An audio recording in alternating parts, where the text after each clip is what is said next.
And there's a major shakeup in global trade as US President Donald Trump moves forward with his fair and reciprocal plan.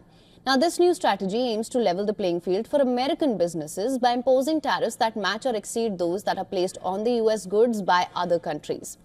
Now, the policy could impact trade partners worldwide, from the European Union to Brazil, but the biggest focus is on India. So, what is exactly happening here? How will this affect American industries? To start with, what do reciprocal tariffs actually mean?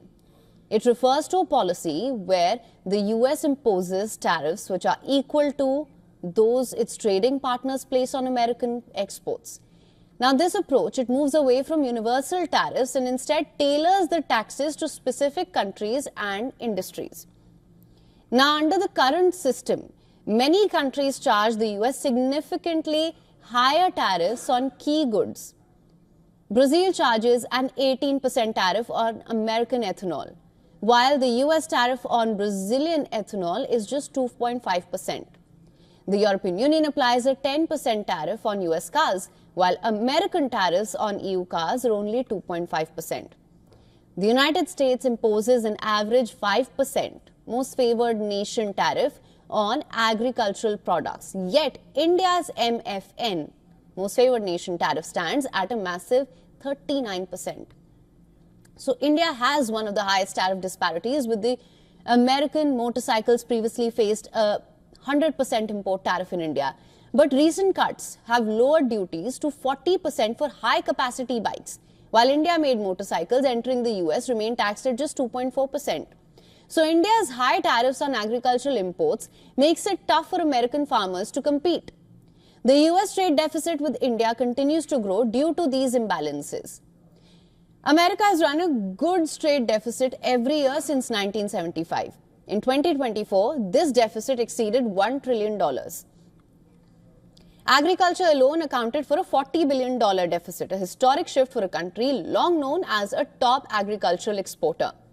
Now, beyond tariffs, digital service taxes imposed by the countries like Canada and France collect over $500 million each year from American tech companies. So, in total, these taxes cost US firms more than $2 billion annually. Let's come to our next question now, which is that is there room for negotiation? Historically, Trump has used aggressive trade policies as a bargaining tool. During his first term, he granted exemptions on some tariffs after lobbying from industries that would have been affected. In 2019, China avoided additional tariffs by agreeing to purchase billions in US agricultural goods. Similarly, in early 2024, Trump postponed a 25% tariff on Mexican and Canadian imports after both countries agreed to stricter measures on migration and drug control. Pardon me, that's 2025, this year. However, signs indicate that Trump may take an even tougher stance in his second term. While Australia was initially considered for an exemption from steel and aluminum tariffs, his trade advisor later reversed that stance, citing the negative impact of Australian aluminum on US industry. So what does this mean moving forward? The Trump administration is expected to finalize this new tariff plan by April. Some countries may negotiate exemptions while others could retaliate, leading to higher prices and potential trade conflicts. One thing is clear, the era of one-sided trade deals is coming to an end and businesses will need to adapt and adapt fast. For latest news, download the WION app and subscribe to our YouTube channel.